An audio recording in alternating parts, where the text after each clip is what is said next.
Hello students, आप सभी का एक बार फिर से स्वागत है इस लेक्चर में। तो जैसा कि हम सभी जानते हैं कि हम यहाँ पे कवर कर रहे हैं सामयिकी को, और इसी उपलक्ष्य में हम देखेंगे 9 जनवरी 2025 से संबंधित कुछ महत्वपूर्ण चीजों के बारे में। इस लेक्चर में हम बात करने जा रहे हैं कुछ अंतर्राष्ट्रीय समाचारों के बारे में, कुछ राष्ट्रीय समाचारों के बारे में, कुछ राज्य समाचारों के बारे में, कुछ बैंकिंग और वित्तीय समाचारों के बारे में, कुछ रक्षा समाचारों के बारे में, कुछ विज्ञान और प्रौद्योगिकी समाचारों के बारे में, कुछ खेल समाचारों के बारे में, कुछ महत्वपूर्ण दिनों की खबरें, पुस्तकें और लेखक समाचार, नियुक्तियां और इस्तीफे की खबरें, और कुछ शोक समाचारों के बारे में। यानी कि अंतर्राष्ट्रीय समाचार, राष्ट्रीय समाचार, राज्य सरकार, बैंकिंग और वित्तीय समाचार, रक्षा समाचार, विज्ञान और प्रौद्योगिकी समाचार, खेल समाचार, महत्वपूर्ण दिनों की खबरें, पुस्तकें और लेखक समाचार, नियुक्तियां और इस्तीफे की खबरें और शोक समाचार। ये चीजें हम इस लेक्चर में डिस्कस करेंगे, इनके बारे में कुछ देखेंगे जो कि कहीं ना कहीं संबंधित होंगी 9 जनवरी 2025। लेकिन इससे पहले कि हम इस लेक्चर का वास्तविक रूप प्रारंभ करें, एक छोटा सा असवीकरण है, एक छोटा सा डिस्क्लेमर है यहाँ पे हमारे समक्ष, जो कि हमें समझना बहुत जरूरी है इससे पहले कि हम अतिरिक्त प्रस्थान करें। तो असवीकरण कुछ इस प्रकार से है कि हमारे स्लाइड डेक में उपयोग की गई छवियां केवल शैक्षिक उद्देश्यों के लिए है। हम इन छवियों के मूल रचनाकारों और मालिकों के बौद्धिक संपदा अधिकारों का सम्मान करते हैं। यदि आप इस टैग में उपयोग की गई किसी भी छवि के मालिक हैं और कोई चिंता या समस्या है तो कृपया sathi@iitk.ac.in पर हमसे संपर्क करें और हम इन छवियों को हटा। अब आइए आगे बढ़ते हैं, बात करते हैं अंतर्राष्ट्रीय न्यूज के बारे में। सिस्टर इन्हा लुकास से मिले, दुनिया की सबसे बुजुर्ग जीवित व्यक्ति। Sister Inha Canabarro Lucas Rio Grande do Sul, Brazil से 116 वर्ष की आयु में दुनिया की सबसे बुजुर्ग जीवित व्यक्ति के रूप में लॉन्गिंग विकेस द्वारा पुष्टि की गई है। उनकी पुष्टि जापान की टोमिको इतिका की 29 दिसंबर 2024 को मृत्यु के बाद हुई। लुकास एक आजीवन नन, शिक्षक और फुटबॉल उत्साही, अब तक दर्ज की गई 20वीं सबसे वृद्ध व्यक्ति और प्रलेखित इतिहास में दूसरी सबसे वृद्ध नान है। उनका जीवन सफर विश्वास, शिक्षा और फुटबॉल के प्रति जुनून से भरा है। तो देखिए, यदि हम इसके बारे में बात करें तो आज अगर हम पूरे विश्व की बात करें तो पूरे विश्व में सबसे ज्यादा आप कह सकते हैं जो औसतन, या फिर जिसे हम कहते हैं एवरेज लाइफ एक्सपेक्टेंसी, यानी कि औसतन जीवन आयु, वो कुल मिला के 65 से 70 वर्ष की आयु के आसपास हो विश्व में।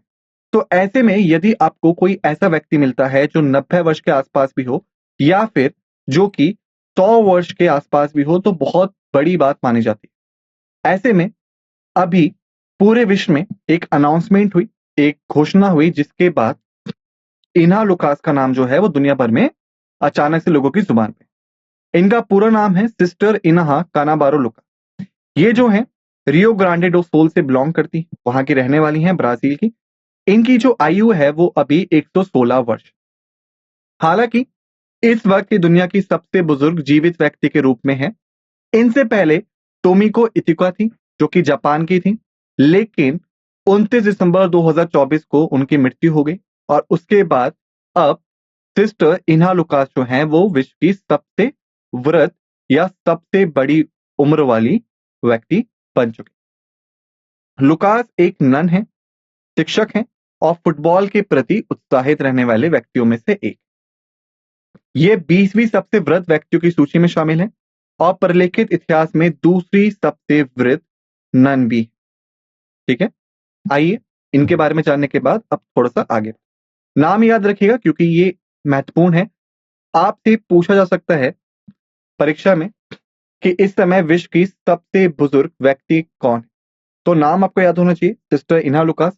या फिर इसको थोड़ा सा घुमा के दूसरे तरीके से भी आपसे क्वेश्चन पूछा जा सकता है कि सिस्टर इना लुकास अभी हाल फिलहाल में काफी चर्चा में थी, क्यों?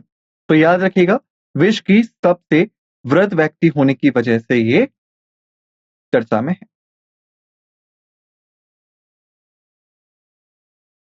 अब बात करते हैं राष्ट्रीय समाचारों के बारे में। नीति आयोग के 10 वर्ष भारत के भविष्य को आकार। तो नीति आयोग की स्थापना 1 जनवरी 2015 को की गई थी, जो एक बढ़ती हुई बाजार चालित अर्थव्यवस्था की आवश्यकताओं को बेहतर ढंग से पूरा करने के लिए योजना आयोग का स्थान ले रहा। प्रधानमंत्री नरेंद्र मोदी ने 2014 में अपने पहले स्वतंत्रता दिवस भाषण में नीति आयोग की शुरुआत की, जिसमें विकेंद्रीकरण और प्रतिस्पर्धी संवाद पर जोर दिया गया। पिछले दशक में नीति आयोग नीति नवाचार के लिए एक मंच के रूप में विकसित हुआ, जो विकास चुनौतियों का समाधान करता है और समावेशी विकास को बढ़ावा देता है।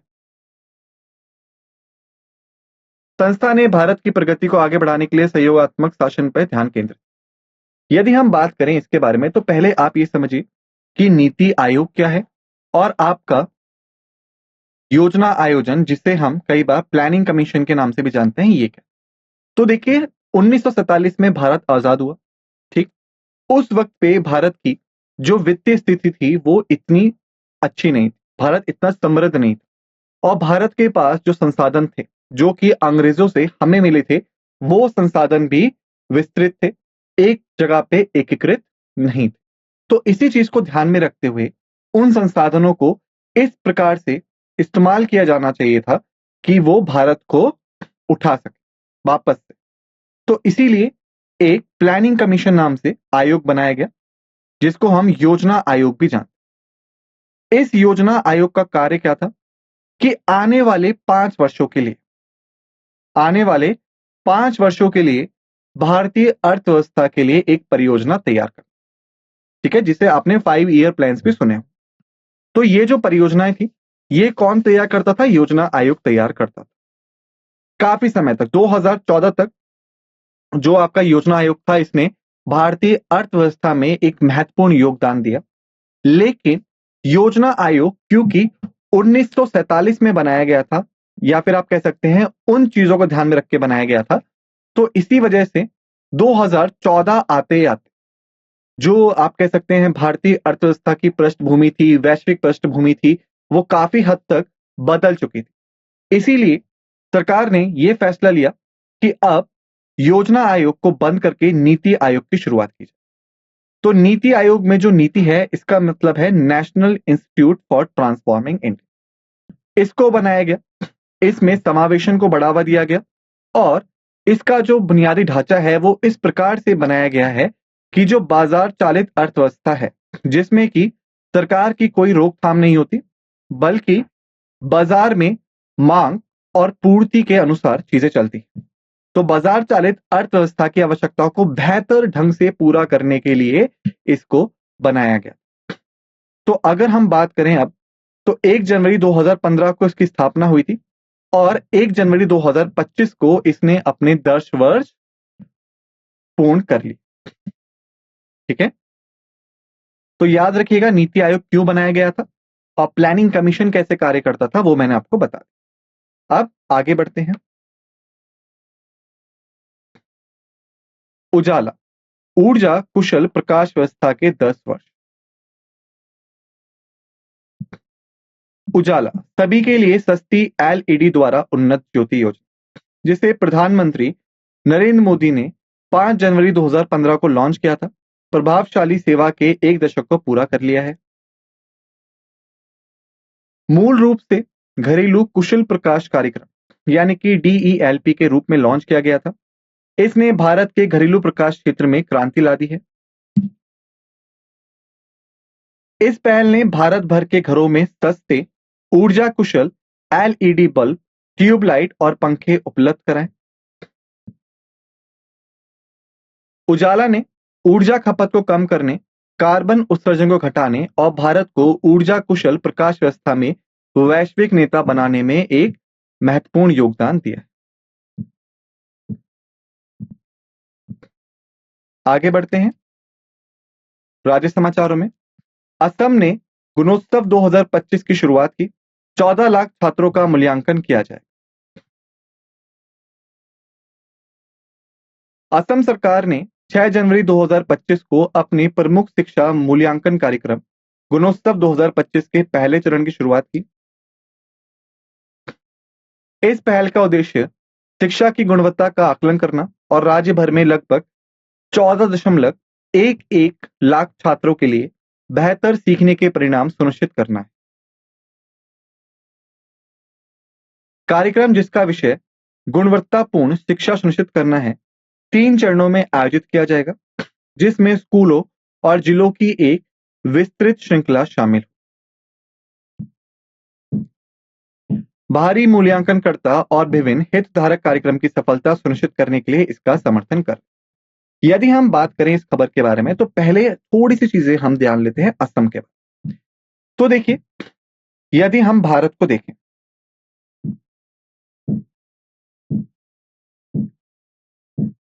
तो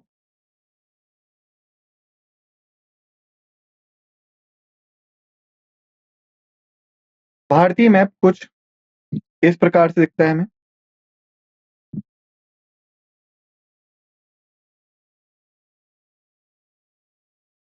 एक बार दोबारा से मैं इसको आपके सामने प्रस्तुत कर देता हूं।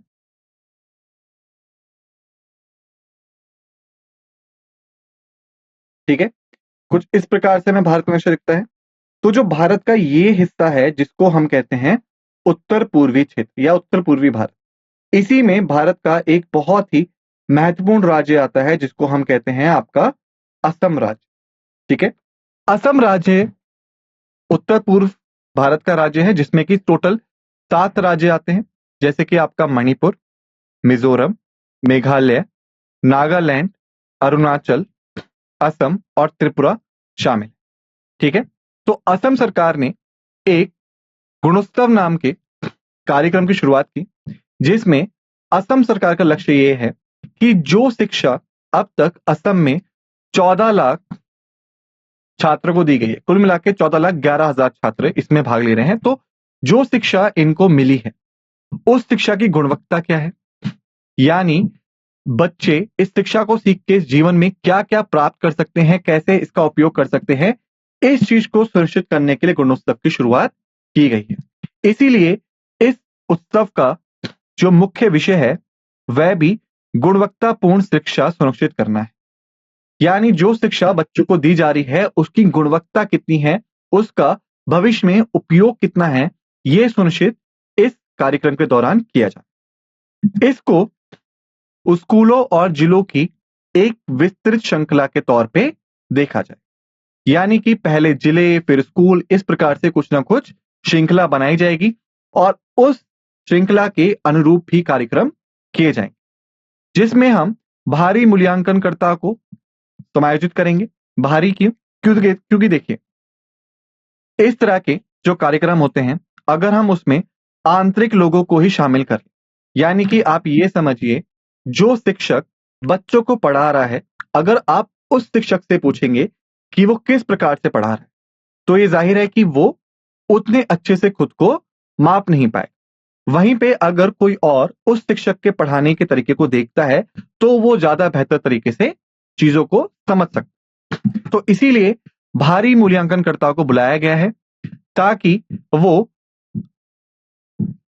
यह सुनिश्चित कर पाए कि जो गुणवत्तापूर्ण शिक्षा छात्रों को दी जा रही है असम राज्य में, वो कितनी ज्यादा, आप कह सकते हैं, उत्कीर्ण स्तर पर है, और साथ के साथ जो विभिन्न हितधारक कार्यक्रम है वो भी इसमें किए जाए। तो याद रखिएगा, गुणोत्सव असम का है, और इसी के साथ साथ मैंने आपको उत्तर पूर्वी भारत के राज्य बता दिए, जो 7 राज्य हैं। मैं एक बार दोबारा बता देता हूं आपको। मिजोरम, मेघालय, मणिपुर, असम, अरुणाचल, त्रिपुरा और आपका मिजोरम, ये वो राज्य हैं जो कि पड़ते हैं उत्तर पूर्वी भारत। आगे बढ़ते हैं राज्य समाचारों में। गोवा की भीमा सखी योजना।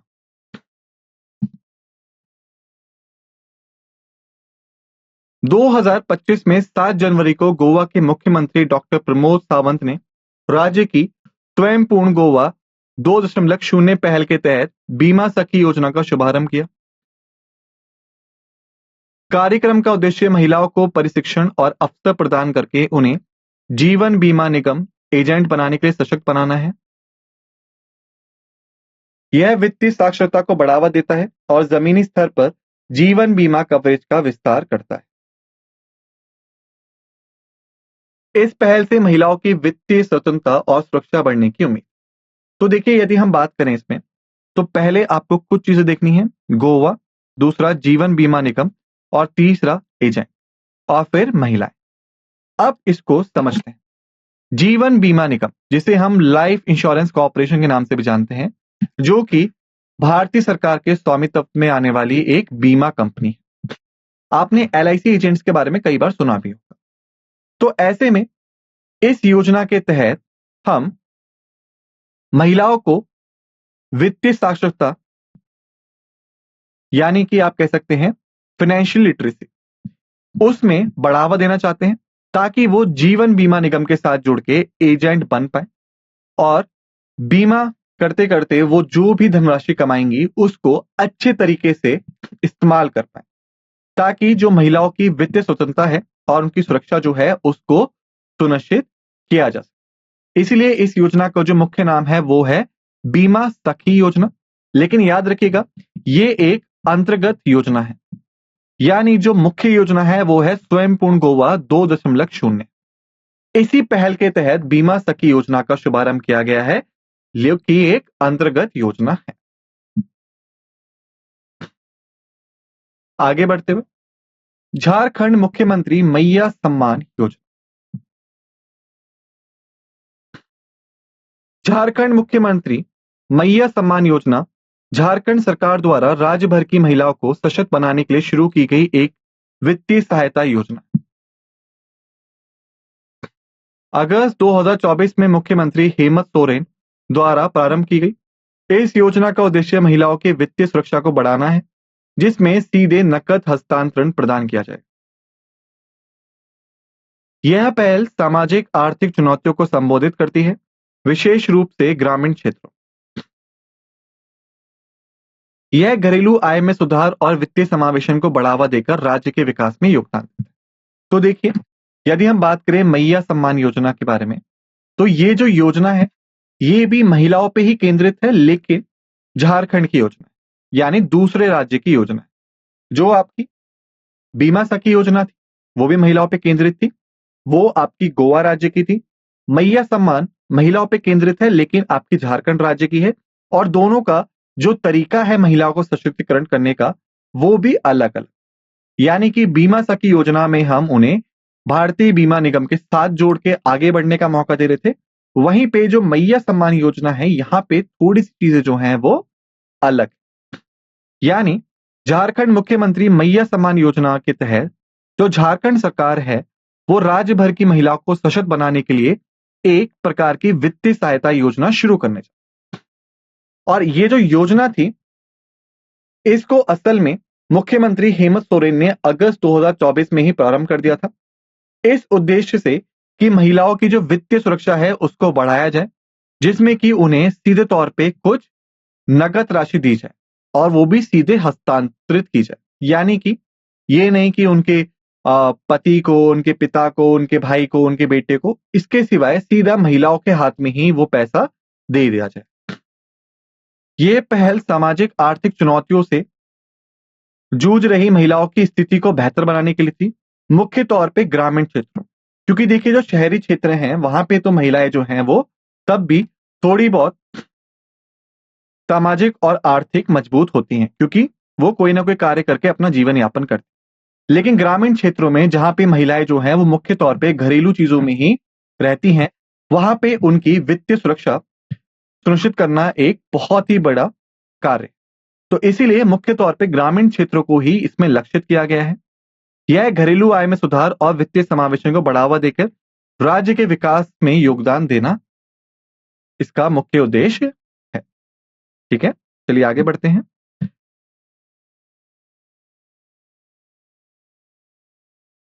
आरबीआई ने आशीर्वाद माइक्रो फाइनेंस और डीएमआई फाइनेंस पर ऋण देने के लिए प्रतिबंध हटाए। अब हम बात कर रहे हैं बैंकिंग और वित्तीय समाचार के बारे में, ठीक है। तो भारतीय रिजर्व बैंक ने आशीर्वाद माइक्रो फाइनेंस लिमिटेड और डीएमआई फाइनेंस प्राइवेट लिमिटेड पर लगाए गए प्रतिबंध हटा दिए हैं। यह निर्णय दोनों वित्तीय संस्थानों को तुरंत ऋण स्वीकृति और वितरण संचालन फिर से शुरू करने की अनुमति देता है। प्रतिबंधों को हटाने से उनकी ऋण देने की गतिविधियों को बढ़ावा मिलने और आर्थिक विकास को समर्थन मिलने की उम्मीद। यह कदम इन संस्थानों की सुधरी हुई वित्तीय स्थिति में आरबीआई के विश्वास को दर्शाता है। तो देखिए, यहां पे आप पहले ये समझिए, भारतीय रिजर्व बैंक और वित्तीय कंपनियों का संबंध क्या है। तो देखिए, भारतीय रिजर्व बैंक जिसकी शुरुआत हुई थी 1 अप्रैल 1935 में, ये भारत का केंद्रीय बैंक है। तब से लेके आज तक भारत का जो बैंकिंग क्षेत्र है और जो वित्तीय क्षेत्र है उसको पूर्ण तौर पे ये संचालित करता है, यानी कि उस पे नजर रखता है, दिशा निर्देश देता है और हर बैंक और वित्तीय कंपनी आरबीआई के द्वारा जारी किए गए दिशा निर्देशों का पालन करने के लिए बाध्य है। यदि वो ऐसा नहीं करते हैं तो आरबीआई के पास में ये पूर्ण, आप कह सकते हैं, ताकत है, क्षमता है कि वो ऐसी कंपनियों को दंडित कर सकते। तो आरबीआई ने आशीर्वाद माइक्रो फाइनेंस और डीएमआई फाइनेंस को प्रतिबंध कर दिया था। किन कारणों से? कि कुछ ऐसी गतिविधियां थी इन दोनों कंपनियों की जो इनकी वित्तीय स्थिति को खराब कर रही थी और जो नियम कानून बनाए गए हैं आरबीआई द्वारा ऋण देने और स्वीकृत करने तथा वितरण संचालन करने में, उन दिशा निर्देशों का पालन भी ये कंपनियां नहीं कर रही। लेकिन हाल फिलहाल में आरबीआई ने डीएमआई फाइनेंस प्राइवेट लिमिटेड और माइक्रो फाइनेंस लिमिटेड आशीर्वाद, इन दोनों से ही इस प्रकार के प्रतिबंध हटा लिए हैं। क्यों? क्योंकि इन दोनों कंपनियों ने ही प्रतिबंध लगने के बाद अपने ऊपर काफी कार्य किया है और वापस से अपनी वित्तीय स्थिति को सुधार लिया है, जिसमें आरबीआई के विश्वास के बाद अब ये दोनों कंपनियां ऋण स्वीकृत कर सकती हैं तथा वितरण भी उसका कर सकती। ठीक है, आइए अब आगे बढ़ते। बजाज ब्रोकिंग और टीएमवी ने एकीकृत 3-in-1 खाता सेवाओं के लिए साझेदारी की। बजाज ब्रोकिंग, जो बजाज फाइनेंस लिमिटेड की सहायक कंपनी है, तमिलनाडु मर्केंटाइल बैंक टीएमबी के साथ साझेदारी की है। उन्होंने बैंकिंग, ब्रोकिंग और निवेश सेवाओं को एकीकृत करने वाला एक व्यापक 3-in-1 खाता समाधान पेश किया है। यह साझेदारी ग्राहकों को एक सहज और एकीकृत वित्तीय अनुभव प्रदान करने का लक्ष्य रखती है। यह 3-in-1 खाता सेवा से ग्राहक की सुविधा और वित्तीय प्रबंधन में सुधार की भी उम्मीद रखती है। आइए अब आगे बढ़ते हैं। वित्त वर्ष 25 में भारत का दृष्टिकोण, प्रति व्यक्ति जीडीपी 35,000 बढ़े। भारतीय स्टेट बैंक ने वित्तीय वर्ष 2024-25 के लिए अपने जीडीपी वृद्धि पूर्वानुमान को संशोधित कर 6.3% कर दिया है। यह राष्ट्रीय सांख्यिकी कार्यालय के 6.4% के अनुमान से थोड़ा सा कम है। ऋण और विनिर्माण में मंदी की चिंताओं के साथ साथ पिछले वर्ष के उच्च आधार प्रभाव को ध्यान में रखते हुए यह समायोजन किया गया है। इन चुनौतियों के बावजूद वित्त वर्ष 23 की तुलना में प्रति व्यक्ति नाम मात्र जीडीपी में 35,000 रुपए की वृद्धि होने की उम्मीद है, जो व्यक्तिगत आर्थिक कल्याण में एक सकारात्मक प्रवृत्ति को भी दर्शाता है। तो देखिए, यदि हम बात करें इस खबर के बारे में, तो भारतीय स्टेट बैंक, जो कि भारत का सार्वजनिक क्षेत्र का सबसे बड़ा वाणिज्यिक बैंक है, इन्होंने वित्त वर्ष 2024 से 25 के लिए जो इनका जीडीपी वृद्धि का पूर्वानुमान है उसको संशोधित करके 6.3% कर दिया है। वहीं पे जो राष्ट्रीय सांख्यिकी कार्यालय है, जिसे हम नेशनल स्टैटिस्टिकल ऑफिस भी बोलते हैं, इनका जो अनुमान है वो 6.4% था। इससे थोड़ा सा कम अनुमान लगाया है भारतीय स्टेट बैंक, यानी 0.1% की कमी यहां दिखाई गई। ऋण और विनिर्माण क्षेत्रों में मंदी की चिंताओं के साथ साथ जो आपका पिछले वर्ष में उच्च आधार प्रभाव था, उसको ध्यान में रखते हुए ये वृद्धि पूर्वानुमान लगाया गया है। लेकिन इस सब के बाद भी ये दृष्टिकोण हमें ये आश्वासन देता है कि जो हमारा वित्त वर्ष 2023 था, उसमें जो प्रति व्यक्ति जीडीपी में वृद्धि दी गई थी, उसके नाम मात्र से इस बार 35,000 रुपए प्रति वर्ष या प्रति व्यक्ति जीडीपी बढ़ने की उम्मीद की जाती है। ठीक है, जो कि व्यक्तिगत आर्थिक कल्याण और सकारात्मक प्रवृत्ति को दर्शाता है। आगे बढ़ते हैं रक्षा समाचार के बारे में। अब्दाली मिसाइल क्या है? भारत बांग्लादेश संबंधों में बढ़ते तनाव के बीच रिपोर्टों के अनुसार Dhaka Abdali short range ballistic मिसाइलें खरीदने पर विचार कर रहा है। अब्दाली यानी कि हातफ 2 एक कम दूरी की सड़क गतिशील ठोस ईंधन बैलिस्टिक मिसाइल है जिसे पाकिस्तान अंतरिक्ष अनुसंधान आयोग द्वारा विकसित किया गया है। मिसाइल प्रणाली को युद्ध क्षेत्र में त्वरित प्रतिक्रिया परिदृश्यों के लिए डिजाइन किया गया है। यह विकास क्षेत्र में बढ़ती रक्षा गतिशीलता को उजागर करता है। तो देखिए, यदि हम बात करें बांग्लादेश और पाकिस्तान की, तो हम ये जानते हैं कि दोनों ही भारत के पड़ोसी मुल्क। बांग्लादेश जो कि एक समय पे पूर्वी पाकिस्तान हुआ करता था, यानी आजादी के बाद जो बंटवारा हुआ था उसमें पाकिस्तान के दो हिस्से, एक वो हिस्सा जिसे हम आज के पाकिस्तान के तौर पर जानते हैं, पश्चिमी हिस्सा, और एक वो हिस्सा जिसे हम आज बांग्लादेश के नाम पे जानते हैं, पूर्वी पाकिस्तान। लेकिन 1971 में हुई भारत पाकिस्तान जंग के बाद जो पूर्वी पाकिस्तान था वो पाकिस्तान से अलग होकर बांग्लादेश बन गया। तब से वो एक नए देश के तौर पे ही अस्तित्व में है। तो अभी क्या हुआ कि हाल फिलहाल में बांग्लादेश में तख्ता पलट हुआ। जो वहां की प्रधानमंत्री थी उन्हें वहां से भागना पड़ा और उसके बाद बांग्लादेश और भारत के रिश्तों में थोड़ी सी खटास हमें देखने को मिली। लेकिन इसी खटास के बीच में बांग्लादेश ने अभी कुछ विचार विमर्श करना शुरू कर दिया है Abdali short range ballistic missiles को खरीदने के लिए, जो कि रिपोर्टों के हवाले से हमें बताया जा रहा है। अब अगर आप यहाँ पे ढाका देखें तो ढाका असल में बांग्लादेश की राजधानी। अब हम बात करें अब्दाली हातफ 2 के बारे में, तो ये एक कम दूरी की सड़क गतिशील ठोस ईंधन बैलिस्टिक मिसाइल है जिसे कि पाकिस्तान अंतरिक्ष अनुसंधान आयोग यानी कि सुपार्को द्वारा बनाया गया। ठीक है, तो इस चीज से हम ये समझ सकते हैं कि बांग्लादेश अगर सच में इस मिसाइल की तरफ आकर्षित है या इसको खरीदता है तो भारत को कहीं ना कहीं बांग्लादेश के अपने संबंधों पे अब गहरा विचार विमर्श करने की जरूरत। इसके पश्चात आगे बढ़ते हैं रक्षा समाचारों में ही। भारत अमेरिका सहयोग, भारतीय नौसेना के लिए सोनार बुआए उत्पादन पर। भारत और अमेरिका ने भारतीय नौसेना के लिए अंडर सी डोमेन जागरूकता यूडीए बढ़ाने के लिए अमेरिकी सोनार बॉय का सह उत्पादन करने के लिए एक महत्वपूर्ण साझेदारी में प्रवेश किया है। यह सहयोग नौसैनिक क्षमताओं को सुधारने और गहरे समुद्र में पनडुब्बियों का पता लगाने का लक्ष्य रखता है, जो भारतीय महासागर क्षेत्र में बढ़ती चीनी नौसैनिक उपस्थिति का जवाब देता है। अल्ट्रामरीन यूएम, जो कि अमेरिका स्थित एक अग्रणी कंपनी है जो समुद्र के नीचे युद्ध तकनीक में विशेषज्ञ है, और भारत डायनेमिक्स लिमिटेड संयुक्त रूप से सोनू बॉय का निर्माण करें।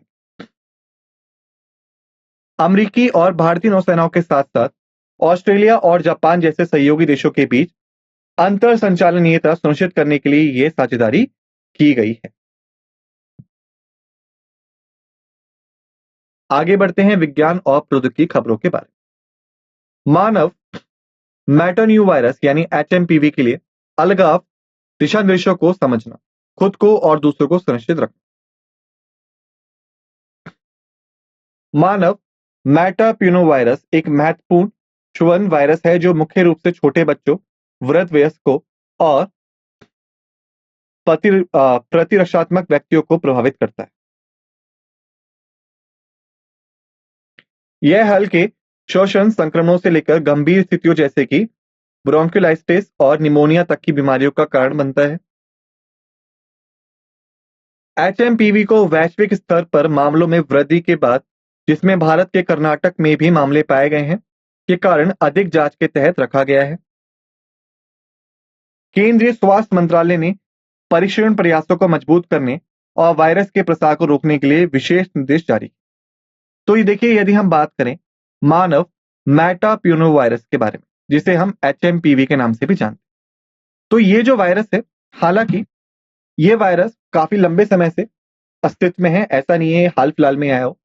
लेकिन भारत का जो पड़ोसी देश है चाइना, वहां पे ये वायरस बहुत तेजी से फैला है और वहां के जो हालात हैं वो काफी हद तक बिगड़ गए। और 2020 के बाद से, जब कोविड आया था, उसके बाद से चाइना में अगर कोई भी वायरस इस प्रकार से काबू के बाहर जाता है तो यह एक वैश्विक चिंता का विषय बन जाता है। और भारत में कर्नाटक में भी ऐसे मामले पाए गए हैं और लगातार ऐसे मामलों में वृद्धि देखने को मिल रही है। और वहीं पे वैश्विक स्तर पे भी ऐसे मामलों में वृद्धि देखने को मिल रही है। तो कहीं ना कहीं भारत जो है वो इस समय प्रारंभिक कदम लेना चाहता है, पहले से ही सचेत रहना चाहता है।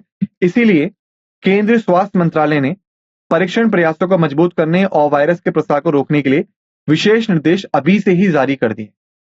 तो याद रखिएगा, एचएमपीवी पहले से ही अस्तित्व में हुआ एक वायरस है, लेकिन हाल फिलहाल में चाइना में ये बहुत तेजी से फैला है, विश्व में बहुत तेजी से फैल रहा है और भारत में भी बहुत तेजी से फैलता जा रहा है। तो इसीलिए ये हमारे लिए महत्वपूर्ण हो जाता है कि हम खुद भी सुरक्षित रहें और अपने आसपास के लोगों को भी सुरक्षित रखें। आगे बढ़ते हैं। आईआईटी मद्रास ने एशिया के सबसे बड़े वेव बेसिन के साथ रिकॉर्ड बनाया। आईआईटी मद्रास ने थायूर में अपने डिस्कवरी कैंपस में एशिया के सबसे बड़े शैलो वेव बेसिन को सफलतापूर्वक चालू कर दिया है। यह अनुसंधान सुविधा जटिल तटीय इंजीनियरिंग चुनौतियों का समाधान करने के लिए डिजाइन की गई है। समुद्री विज्ञान और इंजीनियरिंग में महत्वपूर्ण योगदान देने की उम्मीद है। स्वदेशी तकनीक से विकसित उथला तरंग बेसिन विदेशी तकनीक पर निर्भर हुए बिना देश की बंदरगाह और जलमार्ग अनुसंधान क्षमताओं को बढ़ा। तो देखिए, यदि हम बात करें इसके बारे में, तो भारत का जो दक्षिणी तट है या जो दक्षिणी हिस्सा है वो दो जगह से समुद्र से घिरा हुआ है। एक तरफ बंगाल की खाड़ी, दूसरी तरफ अरब महासागर, यानी पश्चिमी अरब सागर और पूर्वी बंगाल की खाड़ी।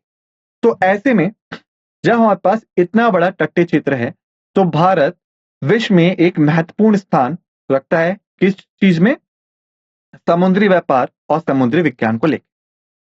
तो समुद्री व्यापार में जो भारत की आत्मनिर्भरता है उसको बढ़ाने के लिए सबसे बड़ा जो हमारा लक्ष्य है वो ये है कि हम जहाज को बनाने, चलाने और वहीं पे समुद्री विज्ञान और इंजीनियरिंग के बारे में कई सारी महत्वपूर्ण चीजों को समझ। और उन चीजों को समझने के लिए यदि हम सीधा जहाज लेके ही समुद्र में कूद जाएं तो वो कोई सही तरीका नहीं। तो इसीलिए हम कई बार कृत्रिम रूप से या आर्टिफिशियल रूप से बनाए गए चीजों का उपयोग करते हैं ताकि हम समझ पाए कि समुद्री विज्ञान और इंजीनियरिंग में क्या क्या चीजें होती हैं और उसके अनुसरण ही हम बाकी चीजों को बना पाए। तो ऐसे में आईआईटी मद्रास ने भारत में एशिया का सबसे बड़ा शैलो वेव बेसिन बनाया है, जिसका उपयोग अब हम कई सारे समुद्री विज्ञान और इंजीनियरिंग में करें। यह महत्वपूर्ण है, क्यों? क्योंकि ना सिर्फ ये एशिया का सबसे बड़ा वेव बेसिन है, बल्कि यह स्वदेशी तकनीक से विकसित हुआ है। यानी कि भारत को अब विदेशी तकनीकों पे निर्भर रहने की कोई जरूरत नहीं है समुद्री विज्ञान और इंजीनियरिंग में अपनी क्षमताओं को बढ़ावा देने के लिए। ठीक है, चलिए आगे बढ़ते हैं। अब खरगोश बुखार क्या है? Rabbit fever.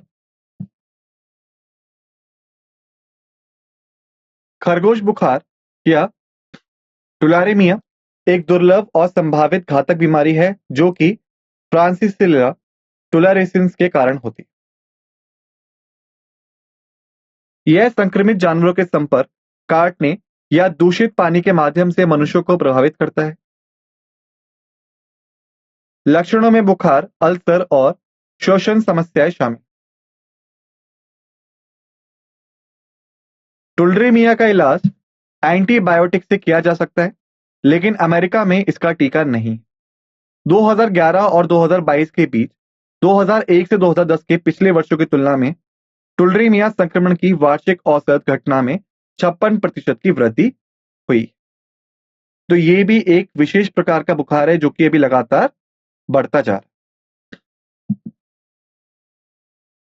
अब बात करते हैं खेल समाचारों के बारे में। मार्टिन गुप्टिल ने अंतरराष्ट्रीय क्रिकेट से संन्यास की घोषणा की है। न्यूजीलैंड के शानदार ओपनर मार्टिन गुप्टिल ने आधिकारिक रूप से अंतरराष्ट्रीय क्रिकेट से संन्यास ले लिया है। उनका विशिष्ट 14 वर्षीय करियर 2009 में शुरू हुआ था। गुप्टिल ने ब्लैक कैप्स का प्रतिनिधित्व 198 एक दिवसीय अंतरराष्ट्रीय, 122 T20 अंतरराष्ट्रीय और 43 टेस्ट मैचों में किया है। ब्लैक कैप्स का मतलब, अगर आप न्यूजीलैंड की टीम देखें तो वो कुछ काले रंग के कपड़े पहनते हैं और काले रंग की ही टोपी भी लगाते हैं, ठीक है। तो उनकी जो टोपी है उसका रंग काला है, इसीलिए इनको ब्लैक कैप्स के नाम से भी कई बार पुकारा जाता है, ठीक है। उसने सभी प्रारूपों के कुल 14,877 रन बनाए। अब बात करें महत्वपूर्ण दिनों की खबरों के बारे में। पृथ्वी घूर्णन दिवस 2025। पृथ्वी का घूर्णन दिवस 8 जनवरी को मनाया जाता है, जो कि फ्रांसीसी भौतिक विज्ञानी लियोन फूको के 1851 के क्रांतिकारी प्रयोग को स्मरण करता है, जिसने पृथ्वी के घूर्णन को सिद्ध किया। फूको ने एक पेंडुलम का उपयोग करके ग्रह के अपनी दूरी पर घूमने का प्रदर्शन किया, जिससे वैज्ञानिक समझ में क्रांति आ गई थी। यह दिन विशेष रूप से बच्चों में वैज्ञानिक जिज्ञासा पर जोर देता है। यह पृथ्वी की गतिशील गतिविधियों के प्रति गहरी सराहना को बढ़ावा देता है। तो देखिए, हम सब जानते हैं पृथ्वी जो है वो दो चीजें करती है, रोटेशन और रिवॉल्यूशन, ठीक है। रोटेशन क्या होता है कि जब पृथ्वी अपने ही एक्सिस पे गोल गोल घूमती है उसे हम कहते हैं रोटेशन, और वहीं पे जब पृथ्वी सूर्य के चारों तरफ चक्कर काटती है उसे हम कहते हैं रिवॉल्यूशन, ठीक है। तो जो पृथ्वी की रिवॉल्यूशन थी उसके बारे में तो आर्यभट्ट से लेके और भी कई सारे साइंटिस्ट थे, वैज्ञानिक, जैसे कैप्लर हो गए, कॉपर्निकस हो गए, इन सब ने व्याख्यान दी थी। लेकिन फ्रांसीसी भौतिकी थे लियोन फूको, जिन्होंने 1851 में एक क्रांतिकारी प्रयोग का स्मरण किया था। यानी कि इन्होंने एक पेंडुलम का उपयोग करके पृथ्वी के अपनी धुरी पे घूमने का प्रदर्शन किया।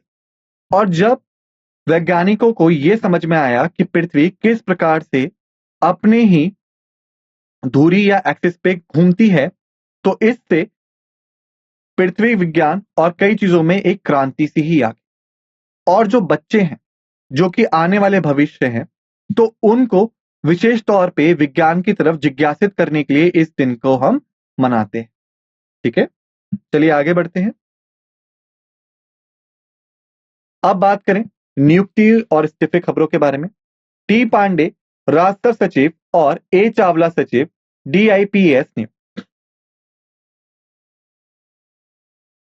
2025 के 8 जनवरी को मंत्रिमंडल की नियुक्ति समिति ने वित्त मंत्रालय के शीर्ष पदों में महत्वपूर्ण बदलावों को मंजूरी दी। इन रणनीतिक नियुक्तियों में तुहिनकांत पांडे और अरुणेश चावला का महत्वपूर्ण भूमिकाओं में पुनर्नियोजन शामिल है। सरकार द्वारा वित्त मंत्री निर्मला सीतारमण द्वारा 1 जनवरी 2025 को बजट प्रस्तुति की तैयारी के रूप में फेरबदल को महत्वपूर्ण माना जा रहा है। परिवर्तन महत्वपूर्ण नीति निर्णयों और वित्तीय प्रबंधन के लिए वित्त मंत्रालय के नेतृत्व को मजबूत करने पर नियंत्रण ध्यान केंद्रित करने को भी दर्शाता है। आगे बढ़ते हैं। श्री आशीष नैथानी ने उत्तराखंड उच्च न्यायालय के न्यायाधीश के रूप में नियुक्ति प्राप्त। 2025 में 6 जनवरी को केंद्र सरकार ने श्री आशीष नैथानी, एक प्रतिष्ठित न्यायिक अधिकारी को उत्तराखंड उच्च न्यायालय का न्यायाधीश नियुक्त किया। यह नियुक्ति अदालत की स्वीकृत 11 न्यायाधीशों की संख्या में वर्तमान कमी को पूरा करती है। न्यायालय केवल 6 न्यायाधीशों के साथ कार्य कर रहा है, जिससे 5 पद खाली हैं। नैथानी की नियुक्ति से अदालत की कार्यक्षमता और न्यायिक क्षमता में वृद्धि होने की उम्मीद। अब बात करें शोक समाचारों के बारे में। प्रीतिश नंदी, भारतीय कला और मीडिया में एक बहुआयामी विरासत। प्रीतिश नंदी प्रतिष्ठित कवि, पत्रकार, फिल्म निर्माता और पूर्व राज्यसभा सदस्य का 8 जनवरी 2025 को 73 वर्ष की आयु में निधन हो गया। वह दक्षिण मुंबई में अपने निवास पे हृदय गति रुकने से निधन हो गया उनका अंतिम संस्कार उसी शाम को किया गया। नंदी भारतीय कला और मीडिया में एक बहुआयामी विरासत छोड़ गए। तो इसी के साथ हमने इस लेक्चर को समाप्त कर लिया है। आप सभी से उम्मीद है कि जो भी चीजें हमने यहाँ पढ़ी आप उन्हें एक बार अच्छे से देख लेंगे। मिलते हैं दूसरे लेक्चर में। इसी के साथ इस लेक्चर को समाप्त करते हैं। आप सभी का धन्यवाद।